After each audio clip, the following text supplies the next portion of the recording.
पहिरीं शफ़ाअत जेका साबित आहे उन में इहा ॻाल्हि असांखे पंहिंजे यकीन में रखणु घुरिजे त क़यामत जो मालिक अल्लाह ताला आहे, त केर बि शफ़ाअत न कंदो मगर सिर्फ़ु उन माण्हू जी जंहिंजे बारे में अल्लाह ताला इजाज़त ॾिए त हा फलाणो इंसान या फलाणो नबी फलाणो सालिह इन जे बारे में शफ़ाअत करे। सभिनी खां पहिरियों दरवाज़ो ओॾी महिल खुलंदो जेॾीमहिल प्यारा पैगम्बर मुहम्मद रसूलुल्लाह शफ़ाअत कंदा।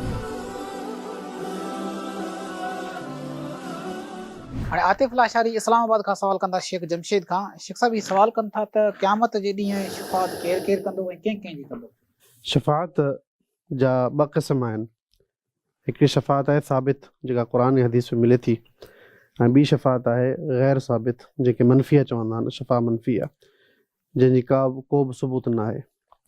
पहिरीं शफ़ाअत जेका साबित आहे उन में इहा ॻाल्हि असांखे पंहिंजे यकीन में रखणु घुरिजे त क़यामत जो मालिक अल्लाह ताला आहे। सूरह फातिहा में अल्लाह फरमाए थो मालिकी यौमिद्दीन, हुन मतिलबु इहो आहे त क़यामत वारे ॾींहुं को बादशाह न हूंदो, को मालिक न हूंदो सवाइ अल्लाह रब्बुल आलमीन जे।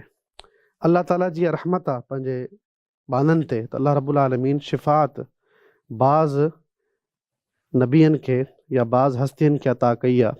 उनजी वजह सिर्फ़ु इहा आहे त क़यामत वारे ॾींहुं बि उन्हनि हस्तियुनि जो एज़ाज़ बरक़रार रहे ऐं रब्बुल आलमीन उन्हनि खे एज़ाज़ ॾियणु चाहे थो।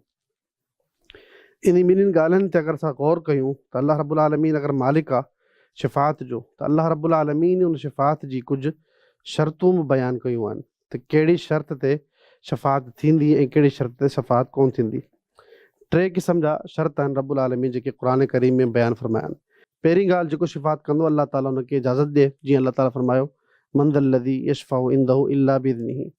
नंबर ॿी, जेको शिफ़ाअत कंदो उन जे बारे में अल्लाह तबारक व ताला बि राज़ी हुजे त इहो शख़्स शिफ़ाअत कंदो। टीं ॻाल्हि त जंहिंजे बारे में शिफ़ाअत थी रही आहे उन जे बारे में बि अल्लाह ताला इजाज़त ॾिए, जंहिंजो क़ुरान करीम में ॿियो बि इरशाद आहे वला यशफ़उना इल्ला लिमन इर्तज़ा, त केर बि शिफ़ाअत न कंदो मगर सिर्फ़ु उन माण्हू जी जंहिंजे बारे में अल्लाह ताला इजाज़त ॾिए त हा फलाणो इंसान या फलाणो नबी फलाणो सालिह इन जे बारे में शिफ़ाअत करे। त हीअ टे शराइत ज़रूरी आहिनि। अगरि हीअ टे शर्त मौजूदु हूंदा त शिफ़ाअत क़बूल थींदी। अगरि हीअ टे शर्त न आहिनि, को हिकिड़ो शर्त बि अल्लाह रब्बुल आलमीन नथो मञे त हिन इंसान जे बारे में या हिन माण्हू जे बारे में केरु शिफ़ाअत करे त भले शिफ़ाअत करण वारो शिफ़ाअत कंदो, अल्लाह रब्बुल आलमीन उनखे रद्द करे थो सघे, छो त रब्बुल आलमीन मालिक आहे। इन करे ज़रूरी आहे इन ॻाल्हि खे सम्झणु त रब्बुल आलमीन जंहिंखे बि शिफ़ाअत ॾिनी आहे, ख़ासि कर प्यारा पैगम्बर मुहम्मद रसूलुल्लाह सल्लल्लाहु अलैहि वसल्लम जे बारे में शिफ़ा आमा बि आहे, शिफ़ा ख़ासा बि आहे, शिफ़ाअतुल कुबरा जेके चवंदा आहियूं।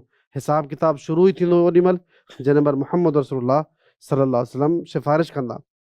जन्नत में सभिनी खां पहिरियों दरवाज़ो ओॾी महिल खुलंदो जेॾीमहिल प्यारा पैगम्बर मुहम्मद रसूलुल्लाह शिफ़ाअत कंदा। त इहे सभु शयूं मौजूदु आहिनि, पर ॿी ॻाल्हि बि मौजूदु आहे त जंहिंजे बारे में शिफ़ाअत थी रही आहे उनखे अल्लाह ताला राज़ी थिए थो या नथो थिए, पोइ बि इंसानु मोहताज आहे अल्लाह ताला जी रिज़ा जो। अगरि हीअ टे शर्तूं नथी मुकमल थियनि, पोइ साले हुजे शहीद हुजे केर बि हुजे उन जी अल्लाह ताला शिफ़ाअत रद्द करे थो सघे। बाक़ी इन खां अलावा क़ुरान मजीद आहे, शुहदा सालिहीन ऐं मलाइका, इन्हनि जे बारे में बि ॾाढो घणो कुझु ॻाल्हाए सघूं था त इन्हनि जी बि शिफ़ाअत साबित आहे।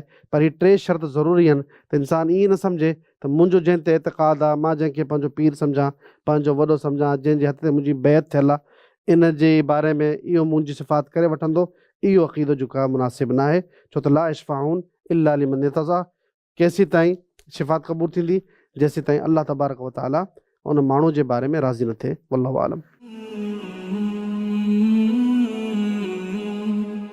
सब्सक्राइब करियो ऐं बेल आइकन ते क्लिक करियो त जीअं असांजी हर नई वीडियो जो नोटिफिकेशन मिले।